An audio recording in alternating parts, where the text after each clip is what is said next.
A mensagem de João Batista. Fazia 15 anos que Tibério era o imperador romano. Nesse tempo, Pôncio Pilatos era o governador da Judéia. Herodes governava a Galiléia, o seu irmão Filipe governava a região de Itureia e Traconites, e Lisânias, que era governador de Abilene. E Anás e Caifás eram os grandes sacerdotes. Foi nesse tempo que a mensagem de Deus foi dada no deserto a João, filho de Zacarias, e João atravessou toda a região do Rio Jordão anunciando essa mensagem. Arrependam-se todos dos seus pecados e sejam batizados, que Deus perdoará vocês. Isso aconteceu como o profeta Isaías tinha escrito no seu livro. Alguém está gritando no deserto, preparem o caminho para o Senhor passar, abram estradas retas para ele. Todos os vales serão aterrados e todos os morros e montes serão aplanados. Os caminhos tortos serão endireitados e as estradas esburacadas serão consertadas. E todos verão a salvação que Deus dá. As multidões iam se encontrar com João para serem batizadas por ele. Ele dizia a todos: ninhada de cobras venenosas. Quem disse que vocês escaparão do terrível castigo que Deus vai mandar? Façam coisas que mostrem que vocês se arrependeram dos seus pecados. E não digam uns aos outros, nós somos descendentes de Abraão. Pois eu afirmo a vocês que até dessas pedras Deus pode fazer descendentes de Abraão. O machado já está pronto para cortar as árvores pela raiz. Toda árvore que não dá frutas boas será cortada e jogada no fogo. Então o povo perguntava: o que devemos fazer? Ele respondia: quem tiver 2 túnicas, dê uma para quem não tem nenhuma, e quem tiver comida, reparta com quem não tem. Alguns cobradores de impostos também chegaram para serem batizados e perguntaram a João: mestre, o que devemos fazer? Não cobrem mais do que a lei manda, respondeu João.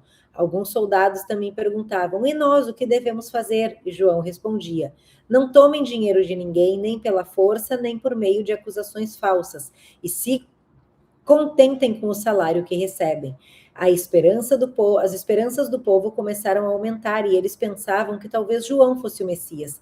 Mas João disse a todos: eu batizo vocês com água, mas está chegando alguém que é mais importante do que eu, e não mereço a honra de desamarrar as correias das sandálias dele. Ele os batizará com o Espírito Santo e com fogo.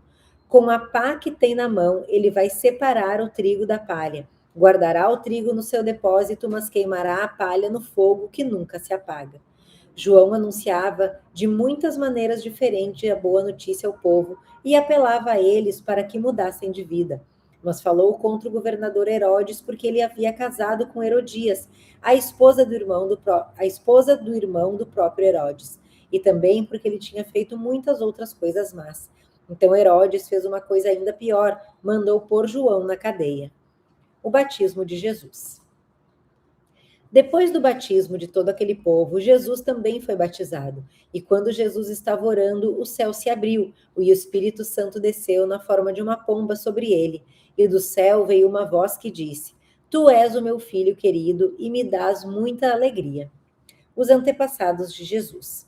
Jesus começou o seu trabalho quando tinha mais ou menos 30 anos de idade. Ele era, conforme pensavam, filho de José, que era filho de Eli, filho de Matate. Não, mas viu onde que parou, amor? Não adianta Não voltar. consigo ver, amor. Parou. Amor, você derrubou aquela lá. Não derrubei. Ah, não derrubou? Mas o que você fez? Só se voltei. Voltamos. Voltamos. Caímos, mas parou onde? Essa parte é importante, tem que ver. Então, cancela essa, amor. Peraí. Que vocês escaparão do terrível castigo que Deus vai mandar. Peraí, a gente tá vendo aqui hoje. Que mostrem que vocês se arrependeram dos seus pecados. Ixi. E não digam uns aos outros. Parece que... Caiu faz tempo, né? Voltou agora, ó. O Lucas está dizendo. Fazer? Não cobrem mais do que a lei manda, respondeu João.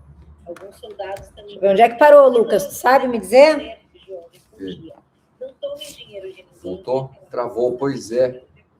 A gente tá vendo onde que parou pra gente continuar de lá. Que recebem. Voltou da onde, gente, para eu continuar? Com 5 minutos off. Vamos ver aqui. Eu batizo vocês com água. Aqui, mais ou menos. Tá, continua daí. Pode interromper. A gente vai ler de novo. Depois que eu dei todo... Antepassados de Jesus, ou seja, Quando eu tive que ler aquele monte de nome, eu vou ter que ler de novo. É isso mesmo, né? Mas tá bom. Não tem problema, não. Vamos lá. Esses nomes são, esses nomes que a live caiu nesses nomes são super importantes. Lucas, ele é muito descritivo. Lucas era médico, admiro extremamente. Lucas fez uma pesquisa detalhada, por isso o evangelho de Lucas, ele é muito descritivo. Mas olha que agora eu já treinei os nomes, agora eu vou me sair melhor. Vamos lá. Os antepassados de Jesus. Jesus começou o seu trabalho quando tinha mais ou menos 30 anos de idade. 23. No 23, tá? Isso. Ele era, conforme pensavam, filho de José, que era filho de Eli, que era filho de Matate, filho de Levi, filho de Melque, filho de Janai, filho de José, filho de Matatias, filho de Amós, filho de Naum, filho de Esli, filho de Nagai, filho de Maate, filho de Matatias, filho de Semei, filho de José, filho de Jodá, filho de Joanã, filho de Reza, filho de Jorobabel, filho de Salatiel, filho de Neri, filho de Melque, filho de Ade, filho de Cozã, filho de Eumadã, filho de Er, filho de Josué, filho de Eliezer, filho de Jorim, filho de Matate, filho de Levi, filho de Simeão, filho de Judá, filho de José, filho de Jonã, filho de Eliaquim, filho de Meleá, filho de Mená, filho de Matatá, filho de Natã, filho de Davi, filho de Jessé, filho de Obed, filho de Boaz, filho de Sala, filho de Nazon, filho de Aminadab, filho de Admim, filho de Arne, filho de Esrom, filho de Pérez, filho de Judá, filho de Jacó, filho de Isaque, filho de Abraão, filho de Tera, filho de Naor, filho de Sereg, filho de Reu, filho de Peleg, filho de Eber, filho de Selá, filho de Cainã, filho de Arpaxade, filho de Sem, filho de Noé, filho de Lameque, filho de Matusalém, filho de Enoque, filho de Jared, filho de Maalalel, filho de Cainã, filho de Enos, filho de Sete, filho de Adão, filho de Deus. Para ela não deu muito certo os negócios do nome, não. Continuou esses nomes tudo, lendo tudo ramelado. Agora eu dei uma explicação aqui fenômena, melhor do canal, e caiu. Depois que cai, você pode falar qualquer coisa, né, pai? Meu pai aqui, vamos lá. Lucas, como eu disse, era médico, e Lucas ele fez uma pesquisa cientista, ele fez uma pesquisa absurda. E João, ele diz, arrependa-se, porque a verdade vem. E Jesus é o Filho de Deus, e o Evangelho, ele é universal. João, ele diz o seguinte, João, ele fala o seguinte, isso não está nessa parte, mas o que Jesus fala não está nessa parte. João fala o seguinte, vai vir alguém, vocês estão achando que sou eu? Não. Vai vir alguém que eu sou tão indigno, eu sou tão pequeno, que eu não posso desatar as sandálias dele. João Batista, primo de Jesus, diz isso. No entanto, em outros evangelhos de Mateus e de Marcos, Jesus ele diz o seguinte, não teve ninguém que pisou nessa terra que foi tão grande quanto João. Ninguém que pisou nessa terra foi tão grande quanto João. E João diz que ele é tão insignificante que ele não teria a honra de desamarrar a sandália de Jesus. Quem é a gente para a gente pensar que a gente é alguma coisa? E a gente pensa que a gente é alguma coisa ou porque tem dinheiro, ou porque tem 500 mil seguidores,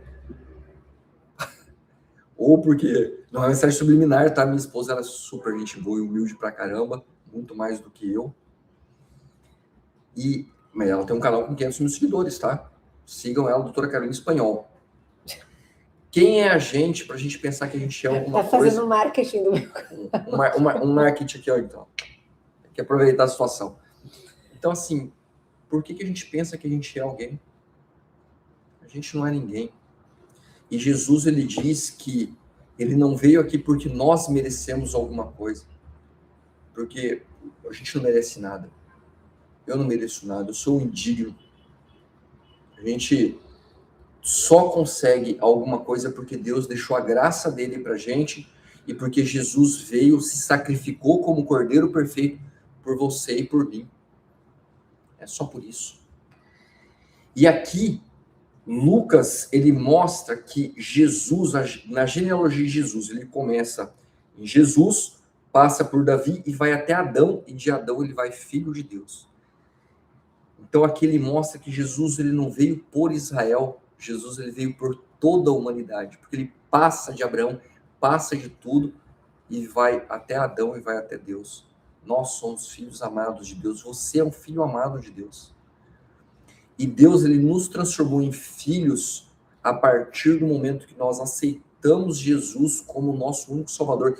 E muita gente vai te dizer o seguinte, muita gente vai, não, porque hoje tem energia, e porque blá, blá, blá, e porque você encontra Deus, porque Deus está em todo lugar, você pode encontrar Deus em qualquer lugar. Mentira. Não tem vários caminhos para encontrar a Deus, tem um caminho. Só tem um caminho. Esse caminho é Jesus. Esse caminho é Jesus. Primeiro que nós agradecemos os likes que vocês vêm nos dando, isso está ajudando o canal a crescer imensamente. A gente ganhou 10 seguidores, gente, essa semana. Olha isso. Muito legal. Cobradores de impostos. Antes disso, Isaías ele diz o seguinte, ele diz a respeito da promessa, e a promessa, ele fala que muitos verão a salvação. Por que muitos vão ver a salvação? Porque eles viram Jesus chegar. E aqueles que têm poder, os cobradores de impostos, olha, galera, que mágico, os cobradores de impostos e soldados se renderam a João Batista. Eles falam assim, o que a gente pode fazer para melhorar? E João diz o seguinte, não cobre mais do que ele é permitido, porque os cobradores de impostos, eles extorquiam o povo, os soldados extorquiam o povo. Então, João ele fala, não faz isso, cobra só o que é necessário e viva feliz com o seu salário. Porque hoje, na verdade, muitos não trabalham pelo salário, muitos dizem o seguinte, não, eu sou uma pobre vítima da sociedade, um coitadinho, então eu tô aqui, e cara, o cara faz tudo de qualquer jeito. Não faça a tua vida de qualquer jeito, faça tudo como se fosse para Cristo. Porque se você fizer bem feito, você vai ser reconhecido. Se você fizer mal feito, você não vai ser reconhecido.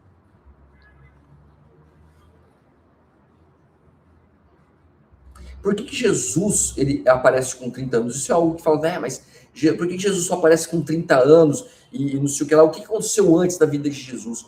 A Bíblia ela não veio para ser um livro extremamente descritivo, ela não veio para falar a respeito. A Bíblia ela foi um livro escrito para ordenança, para você entender o que Deus quer de você. É só para isso. E Jesus aparece com 30 anos porque Jesus veio para cumprir a lei. E naquele tempo, com 30 anos, um sacerdote ele se tornava sacerdote, um mestre ele se tornava mestre aos 30 anos. Então as crianças elas recebiam um estudo, aquelas que tinham um conhecimento, elas recebiam um estudo a mais, ela poderia ser um mestre da lei, poderia ser um sacerdote, poderia ser um profeta, poderia ser um professor com 30 anos. Por isso que Jesus aparece com 30 anos. Amor, quer dizer alguma coisinha? Não, tudo certo. Agora vou curtir meu sogro. Eu também quero curtir minha família. Quero dizer o seguinte, nós amamos cada um de vocês em Cristo. Da outra vez eu falei a respeito, não sei se foi quando a live caiu, deixa a oração de vocês. Foi, acho que foi. Deixa a oração de vocês, nós vamos orar para vocês com o joelho no chão. Mas acima de tudo, eu quero dizer o seguinte, deixe seu agradecimento. Eu quero saber de você, o que Deus fez na sua vida que você tem a agradecer. Deixa seu agradecimento. Faça parte da família real. O que é fazer parte da família real? É aceitar que você é filho do Rei dos Reis, do Senhor dos Senhores, e você pode tudo naquele que te fortalece. Porque na genealogia de Lucas, ele diz o seguinte, todos nós somos descendentes de Adão, e ele diz a genealogia de Jesus, e ele fala filho de Adão, filho de Deus. Você é uma criatura de Deus. Se você aceitar Jesus como seu único e verdadeiro Salvador, Deus ele permite que você seja filho dele. Em Marcos 11:24, ele diz o seguinte, ore crendo que você já recebeu, porque se você orar crendo que você já recebeu, você vai receber. E Jesus ele diz o seguinte, que vocês farão obras maiores do que Jesus fez, desde que você tenha a fé do tamanho de um grão de mostarda. Porque Jesus sabia que a gente não tinha fé, nossa fé é pequena, nossa fé é fraca, nossa fé fica no mundo. Mas se você orar crendo, se você pedir crendo, você vai receber. Agora não vai chegar e pedir uma Ferrari, porque você não está pedindo para o bem de Cristo, você não está pedindo em prol de Deus, você está pedindo em seu benefício próprio. Mas se você pedir com o coração em Cristo, você vai receber, porque nem sempre vai ser algo para você. João, ele viveu uma vida para Cristo.